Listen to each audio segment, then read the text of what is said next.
కొణిదెల పవన్ కళ్యాణ్ అమ్మ కడుపున ఆఖరివాడిగా పుట్టిన అందరికీ మంచి చేయాలి, మేలు జరగాలి అనే విషయంలో ముందువాడుగా ఉంటాడు. తన గురించి కంటే జనం గురించి ఎక్కువగా ఆలోచించే మనస్తత్వం నా తమ్ముడు కళ్యాణ్ బాబుది. ఎవరైనా అధికారంలోకి వచ్చాక ప్రజలకు ఏదైనా చేయాలనుకుంటారు.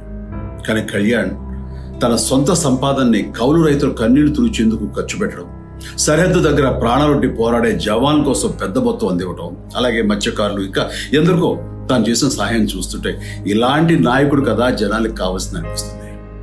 ఒక రకంగా చెప్పాలంటే సినిమాలోకి తను బలవంతంగా వచ్చాడు, రాజకీయాలు మాత్రం ఇష్టంతోనే వచ్చాడు.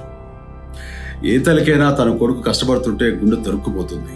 అలాగే ఏ అన్నకైనా తన తమ్ముడు అనవసరంగా మాటలు పడుతుంటే బాధ వేస్తుంది. అలా బాధపడుతున్న నా తల్లికి ఈ అన్నయ్యగా ఒక మాట చెప్పాను. నీ కొడుకు ఎంతో మంది తల్లుల కోసం, వాళ్ళ బిడ్డల భవిష్యత్తు కోసం చేసే యుద్ధం అమ్మా ఇది. మన బాధ కంటే అది ఎంతో గొప్పది అన్నాను. అన్యాయాన్ని ఎదిరించకుండా మౌనంగా ఉండే మంచివాళ్ల వల్లనే ప్రజాస్వామ్యం మరింత నష్టం అని నమ్మి జనం కోసం జన సైనికుడు అయ్యాడు. తాను బలంగా నమ్మిన సిద్ధాంతం కోసం తన జీవితం రాజకీయాల్లోకి అంకితం చేసిన శక్తిశాలి పవన్ కళ్యాణ్.